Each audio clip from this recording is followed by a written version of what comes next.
Aspartame was approved for use in the United States several decades ago, but new studies show that it might be strongly correlated with cancer. Maybe. The World Health Organization's International Agency for Research on Cancer recently analyzed the potential carcinogenic effects of aspartame, and a committee is now updating its risk assessment, including what it considers to be an acceptable daily intake. They're going to provide a statement about this on July 14th, and it's going to give recommendations for how much aspartame a person can safely consume. Aspartame is a diet sweetener used in beverages like Diet Coke, Coke Zero, Pepsi Zero, Mountain Dew Zero Sugar, and Sprite Zero. Keep in mind that last month, the WHO, the World Health Organization, said people should not use sugar substitutes to lose weight, saying they might have a short-term impact, but don't lead to sustained reduction in obesity. We know that drinking sugary beverages is bad, so is it also bad to drink diet sweeteners like aspartame? Now, I've done several other videos on this very subject that focused on sucralose and erythritol, but let's focus on aspartame for this video. Now, we really don't know much about what any of these diet sweeteners like aspartame do to your long-term food intake, weight, body fat, or metabolic status. The NIH won't do these studies because they say the food industry should be doing these studies. The food industry doesn't do these studies because they're expensive and it could have detrimental effects on their sales. So we don't have a lot of long-term studies. But let's say you drink a soda that has sugar in it. What happens? The tongue, it sends a signal to the hypothalamus of the brain, and it says, hey, sugar is coming, get ready to metabolize it. The hypothalamus then sends a signal along the vagus nerve to the pancreas, saying, hey, a sugar load is coming, get ready to release some insulin into the bloodstream so we can appropriately handle that sugar load. But now let's say you drink a diet soda and that sweet signal is sensed by the brain, but the actual sugar never comes. So what happens next? The pancreas might actually still release a little bit of insulin because it was kind of tricked into thinking that sugar was being consumed. There was actually a study done that looked at 4 groups of men who ate their normal diet for 6 months, plus they drank a liter of sugary soda per day. That's 1/4 of the group. Then another 1/4 of the group drank a liter of diet soda per day. Then another 1/4 of the group drank a liter of milk per day. And then the last group drank 1 liter of water per day. So what happened? The men who drank the sugary soda, unsurprisingly, gained weight, 22 pounds. The diet soda group gained 3.5 pounds. The milk group stayed the same, while the water group lost 4.5 pounds. Of course, gaining 3.5 pounds is way better than 22 pounds, but they still gained weight even though the diet soda did not have any calories. And the milk has as many calories as the sugary soda, so why didn't they gain weight?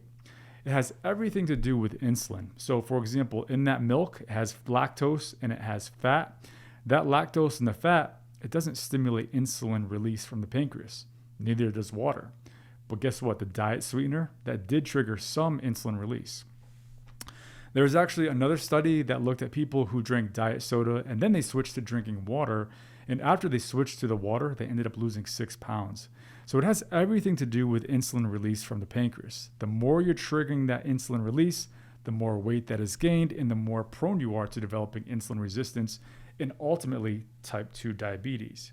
So maybe this link between type 2 diabetes and obesity increases the risk of cancer, because we do know that there are 13 obesity-related cancers, and as you become more and more metabolically unhealthy, your risk of cancer goes up.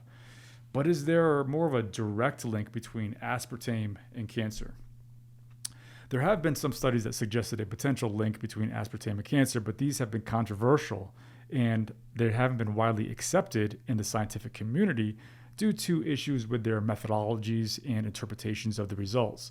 Now, one of the most well-known studies was conducted by the European Ramazzini Foundation in Italy, which suggested that there's a link between aspartame and various types of cancers in rats. However, the United States Food and Drug Administration, the FDA, as well as the European Food Safety Authority, the EFSA, and other health agencies critiqued the study for methodological flaws.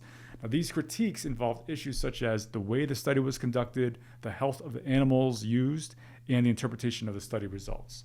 So, following these critiques, these agencies maintain their positions that aspartame is safe for consumption. Now, there have been several comprehensive review studies that have found no reliable evidence of an association between aspartame and cancer in humans. For instance, there was a study published back in 2006 in the journal Critical Reviews in Toxicology that reviewed the available cancer studies on aspartame both in humans and animals, and the conclusion was that aspartame is safe in its current levels of consumption.